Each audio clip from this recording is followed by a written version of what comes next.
Does my family know? Well, my stepmother has been saying I was the devil himself since before I realized what was going on. All of a sudden, she started saying that.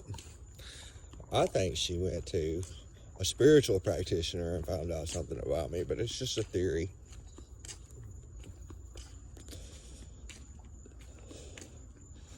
Or something. I think my dad knows. When my mama died and everything was stolen from me, and I had to go to those shelters where they put me in front of those screens, my dad said to me, if I was you, I wouldn't trust anybody. I think he knows. I don't know. You know, that side of my family, they gaslight me so bad I can't trust anything they say. So, you know, they're trying to make me think I'm crazy anyway. So telling me everything I see or they haven't seen me is imaginary is just another gaslight tactic. I don't give a shit if they believe me or not. It doesn't matter. Anyways, I'm allowed to think whatever I want, even though the government is the ones who told me I was a Messiah. I guess it's got to do with genetics. Or maybe they just chose me for some reason. I don't know.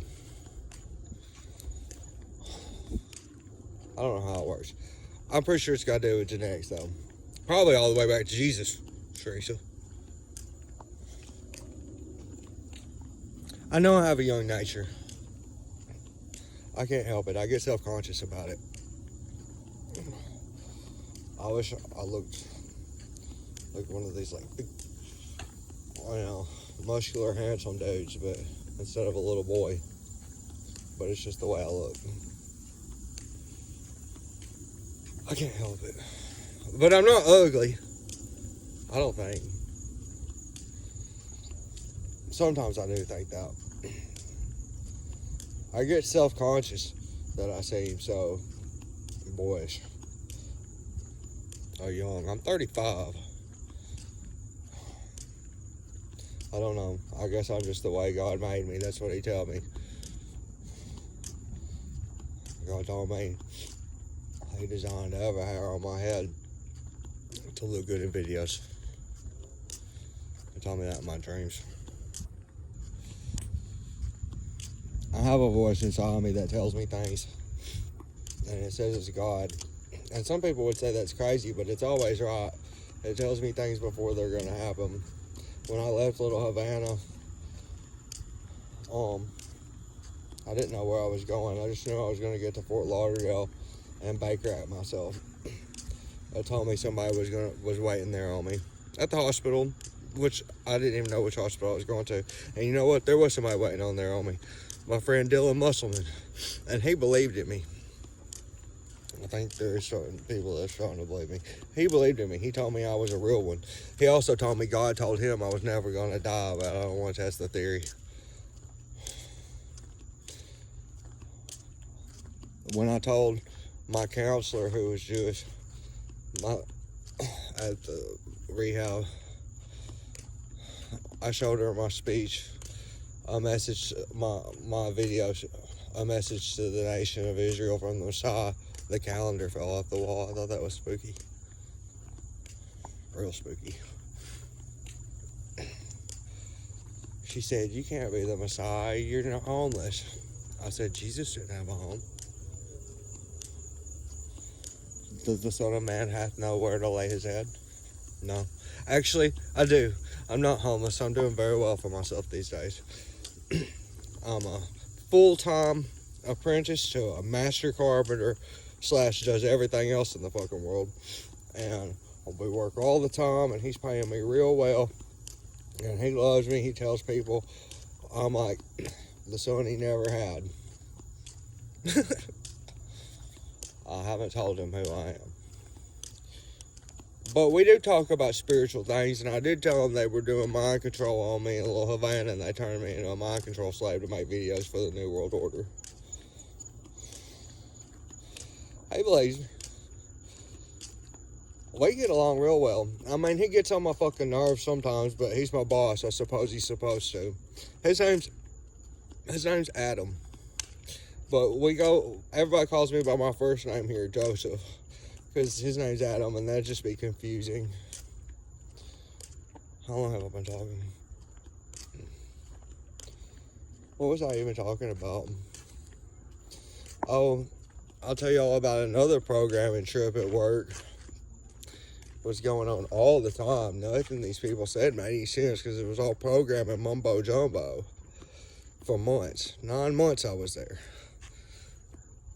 The only thing that made any sense was Daisy and the manager Gene telling me I was Jesus and the Messiah. But Phil, who told me he was in the CIA, he was a programmer. When I had my apartment before they ran me out of there to get me to the programming center in La Havana, he took me out on what I didn't realize at the time was programming walks. But they showed me butterflies and barcodes. Oh yeah, I was talking about what happened at work. They were doing this shit while we were going down the fucking interstate in the labor pool van. The guy that owned the labor pool van company, Anthony, his company drove around like movie stars and stuff as well. And I have reason to believe he was connected to the CIA. Obviously he was. But anyways, our vehicle got surrounded by black Jeeps with men in black sunglasses and black masks, and then this white truck got in front of us. And they were getting me stoned. They were always getting me stoned. This white truck was just not hard to get me stoned for sure. This white truck got in front of us with these flashing lights, and it was just sat there. It was going slow down the middle of the interstate. I had the words Alabraca written across the back. I said, Alabraca, I know that. And then we went around this huge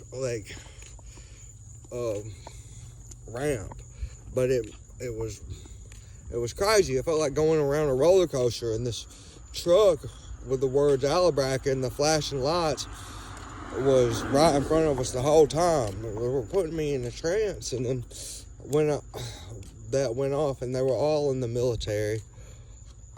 When that went off, the guy that sat beside me, I can't remember his name right now, this weird alarm went off in his phone, and I didn't really remember. I remember feeling like I was in a trance, and I didn't really remember getting home, because I walked down to 8th Street like I always did after work. But I just remember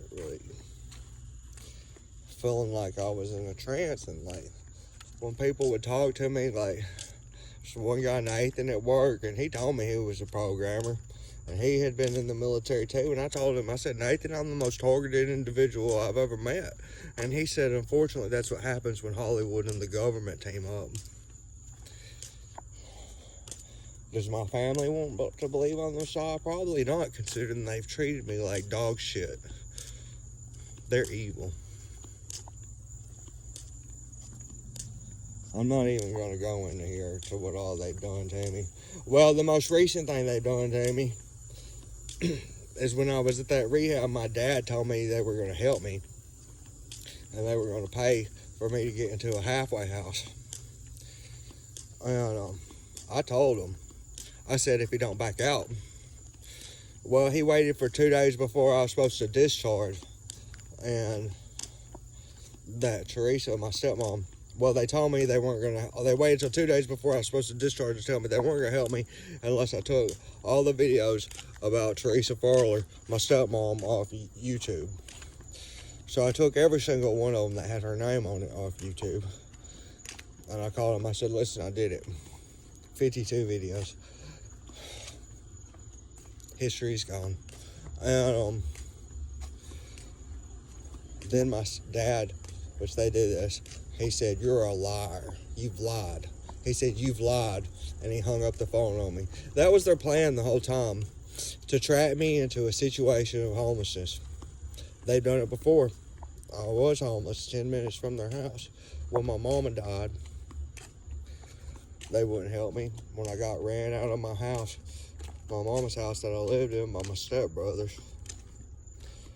My mama died, and I didn't have nowhere to go, and my daddy wouldn't help me.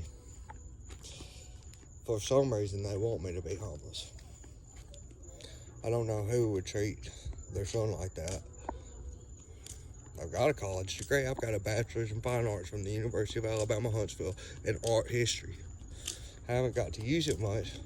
I've been trying to get on my feet since my mama died, and it hasn't been easy. I got 1,200 miles away from home with no money. I left there to get away from them with nothing but the clothes on my back. I took a Greyhound down to Florida, knowing I only had for 2 weeks paid at a halfway house, and I didn't know what I'd do after that, and I didn't have any money. I haven't really been homeless since, except that week they made me sleep outside when I was living at the hostel.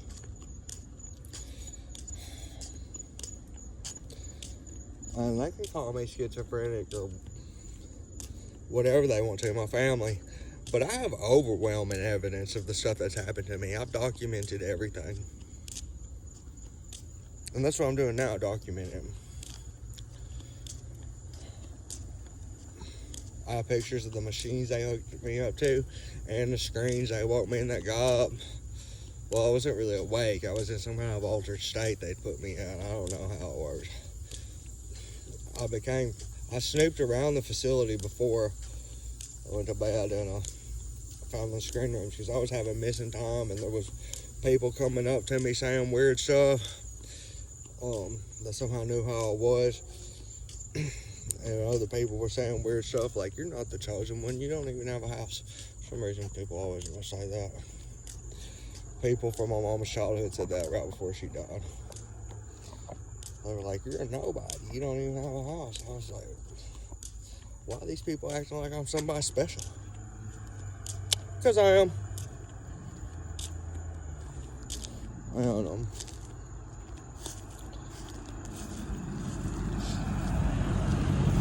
But I don't know what I was talking about. But so I went snooping around that facility because I had been researching Monarch Mind Control, because for some reason I had a feeling that's what was going on. Well, how I figured it out was I was having missing time. So I started looking into things that could cause missing time without being drugged. And it was Monarch, and I knew what Monarch Mind Control was and MK Ultra, but that was it. And like, people had said stuff to me. I mean, it was a lot of things, but somehow I knew. And then Jordan Holland came up to me at that shelter, and he said Monarch Dragon, and then he wrote like codes on his phone and showed them to me, and he taped a tic-tac-toe symbol in front of me. The next day he took me to the river, and he was recording this on his phone. I believe he was in the CIA. I'm pretty positive. He recorded this on his phone. Somebody drove into the river right in front of us. Drove straight off the road into the river, and they got out of their SUV and cut there right in front of us with him recording it on his phone like he knew it was going to happen. Cut their wrist and their neck, and there was all kinds of people watching, and the cops were trying to fish them out. And I recorded this whole thing. It was crazy. This was the day after he came up to the shelter.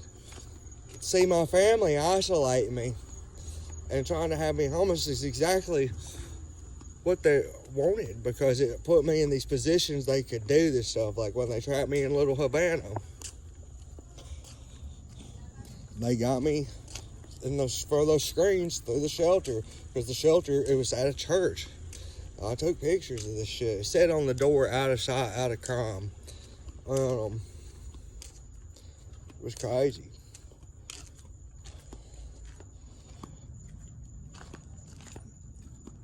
They use codes.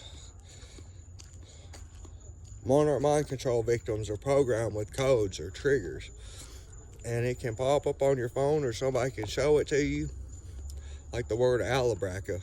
That was on the back of that truck that was in front of us. And it wasn't long after that my barcode speech just came to me.